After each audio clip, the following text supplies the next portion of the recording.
મિત્રો આપને શું પ્રશ્ન છે?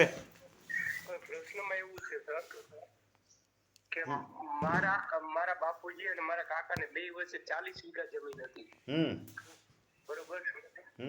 પેલા છે ને ઉભા ભાગ હતા, ડામર રોડ ની બાજુમાં જ ખેતર આવેલું છે. ઉભા ભાગ હતા પેલા, પછી આડા ભાગ પાડેલા છે.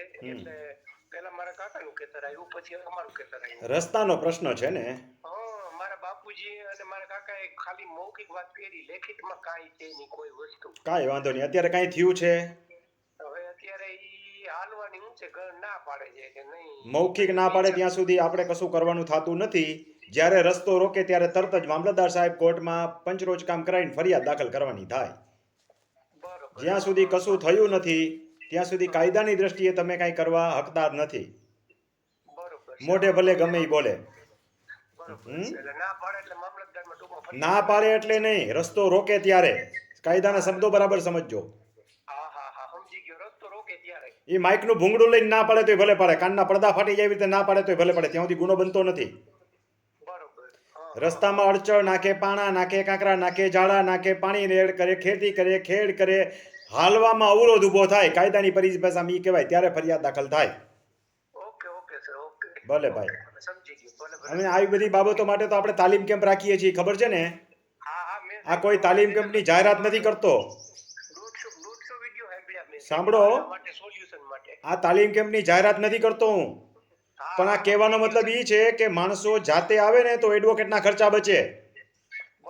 હવે પછીના નેક્સ્ટ તાલીમ કેમ્પમાં તો આ તમારા જેવા પ્રશ્નો રહ્યા ને, એના ડ્રાફ્ટિંગ કેવી રીતે કરવા, એપ્લિકેશન કેવી રીતે કરવી, સામેવાળા ખોટી ફરિયાદ કરે તો એનો જવાબ કેવી રીતે આપવો, આરટીએસ કેવી રીતે કરવી, આરટીઆઈ કેવી રીતે કરવી, અપીલ કેવી રીતે કરવી, રિવિઝન કેવી રીતે કરવી, વારસા એન્ટ્રીને કેવી રીતે પકડાવી, તકરારી કેવી રીતે કરવી, તકરારીનો જવાબ કેવી રીતે આપવો, એ બધું શીખવાડવાનો છું. મારો એમ એક જ છે કે ખેડૂત પોતાના વકીલ જાતે બને. રેવન્યુ કોર્ટમાં ક્યાંય એ વકીલ રાખવાની જરૂરિયાત ન ઊભી થાય એવી રીતે તાલીમ આપવા માંગુ છું. ઘણા બધા એવી વ્યક્તિઓ છે કે મારા વિડીયો સાંભળીને પણ તૈયાર થઈ ગયા છે, પણ એકલવ્ય કહેવાય, બધા આવી રીતે ન તૈયાર થઈ શકે. એટલે બીજા લોકોને આવી નેક્સ્ટ તાલીમ કેમ્પોની અંદર એડવાન્સ તાલીમ કેમ્પ રાખીશ. એ હજી તારીખ નક્કી નથી. એ તારીખ હા યુટ્યુબમાં આવશે, વોટ્સએપમાં નહીં આવે કોઈને. હવે વોટ્સએપમાં મારી પાસે એટલા બધા નંબર છે, રોજના 300 જણા જે છે મને પ્રશ્નો પૂછે છે મેસેજ કરીને. કોઈના નંબર હું સેવ કરતો નથી. આવી જાય, બાકી ચેનલ સબસ્ક્રાઇબ કરવાની, બધામાં ટાઇટલ મારેલા જ હોય. એડવાન્સ તાલીમ કેમ્પની અંદર એડવાન્સ તાલીમ કેમ્પ નામનું ટાઇટલ આવશે.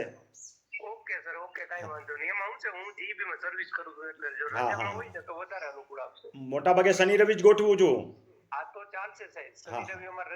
કારણ કે એનો હેતુ એ છે કે આમાં સામાન્ય કેસમાં વકીલ રાખવા જાવ ને ભાઈ તો 10-20 હજાર 50 હજાર સુધી માણસ ખર્ચાઈ જાય છે. 10,000 તો સામાન્ય થઈ ગયા. હવે એને બદલે આવી અપીલો આપણે હાથે કરતા શીખવાડી, અપીલના પોઈન્ટ શીખવાડું કે ભાઈ મુદ્દાઓ હોય, દાખલા તરીકે સૌ પ્રથમ નામ આવવું જોઈએ, તો માણસ એક નામ લખીને અરજી કરી નાખે તો ફેલ થાય.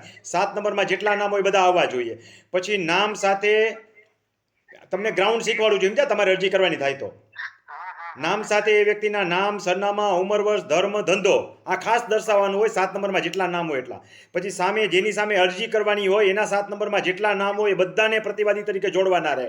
એ દરેકના નામ, પૂરા સરનામા, કોન્ટેક્ટ નંબર, ધર્મ, મોબાઈલ, ઉંમર, નંબર, તારીખ આ બધું દર્શાવવાનું હોય.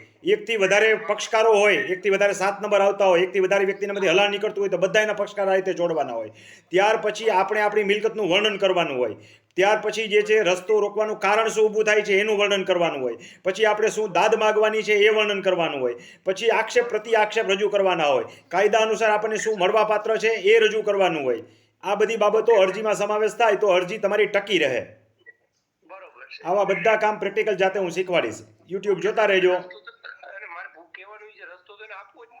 આપવો જ પડે. પણ ઘણીવાર એવું થાય આપણને રજૂઆત કરતા ન આવડે કે ઘણીવાર કોઈ શીખાવ એડવોકેટ હોય ને એને રજૂઆત કરતા ન આવડે તો સાચા માણસને પણ ન્યાય નથી મળતો. અને ટ્રાયલ કોર્ટમાં જો ન્યાય ન મળે ને તો આગળ અપીલમાં હંમેશા અઘરું થઈ જાય.